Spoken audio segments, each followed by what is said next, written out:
લગભગ 19 થી 20 વર્ષની ઉંમરમાં એમણે અંગ્રેજોની શાસનને લલકાર્યા.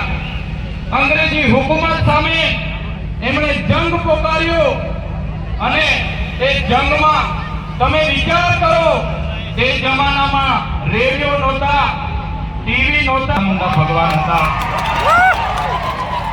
આજે ભગવાન બિરસા મુંડાને ધરતી આબાનું બિરુદ મળ્યું છે.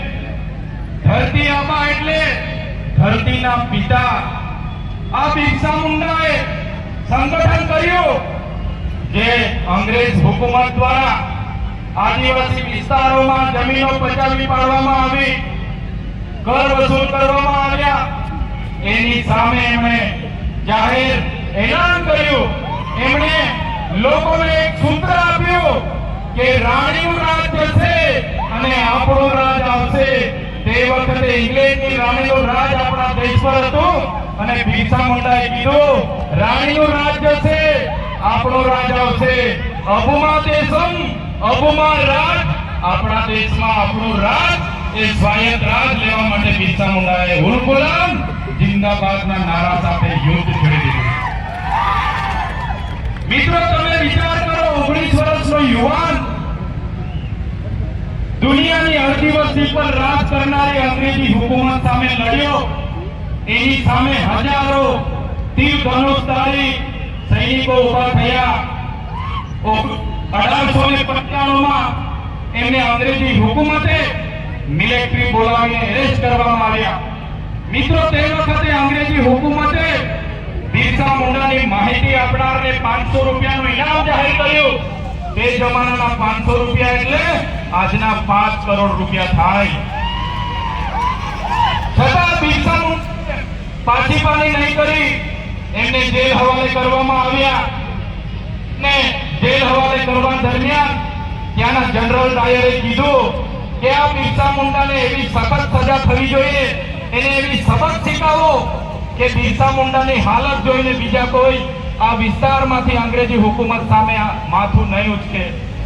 જ્યારે બિરસા મુંડાને સાંકળોમાં જંજીરોમાં લઈને કોર્ટ તરફ અંગ્રેજી હુકુમતના સૈનિકો જઈ રહ્યા હતા, ત્યારે એમને ખબર પડી કે વિસ્તારના લોકોને કે આજે બિરસા મુંડાને રોડ પરેડ કરાવીને કોર્ટમાં લઈ જવાના છે.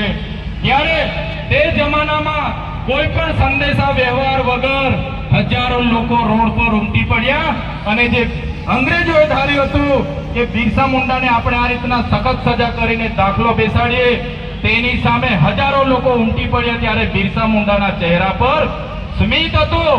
એમને ખુશી હતી કે આજે હજારો લોકો અમારા સંગથી જાગેલા છે, અમે મરી પણ જઈશું પણ અમે જીવનો પરવાહ કરીશું નહીં. આદિવાસી માટે લડતા રહ્યો બિરસા મુંડા આજે અમર રહી ગયા છે.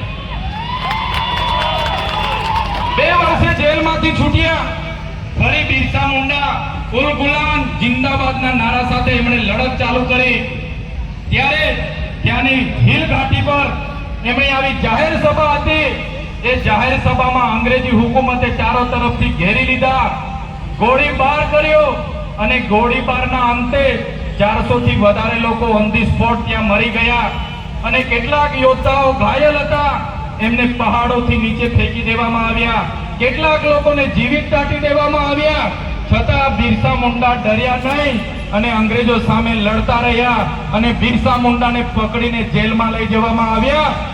3 માર્ચ 1900ના રોજ બિરસા મુંડાને ધરપકડ કરવામાં આવી.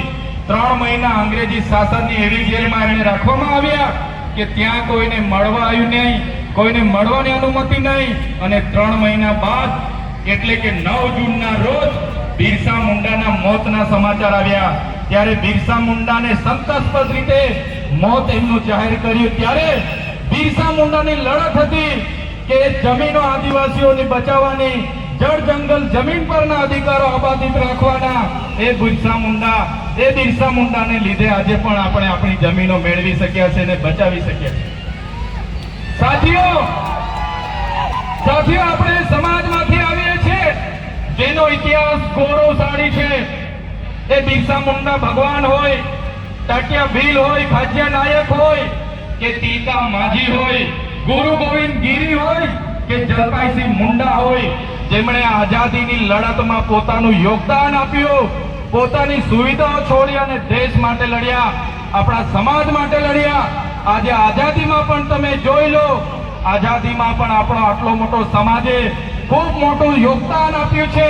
જ્યારે આ વિસ્તારમાં મોટા મોટા ડેમો બનવાના હતા, ત્યારે આદિવાસીઓએ પોતાની જમીનો આપી છે.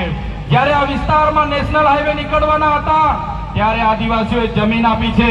આ વિસ્તારમાં ટ્રેનો નીકળવાની હતી, બુલેટ ટ્રેન, રેલવે નીકળવાના હતા, એમાં આપણા આદિવાસીઓએ જમીનો આપી, નહેરોમાં જમીનો આપી, હાઈ ટેન્શન લાઈનોમાં જમીનો આપી. પણ આઝાદીના 78 વર્ષ પછી પણ આપણા સમાજ માટે આજે ભેદભાવ રાખવામાં આવે છે.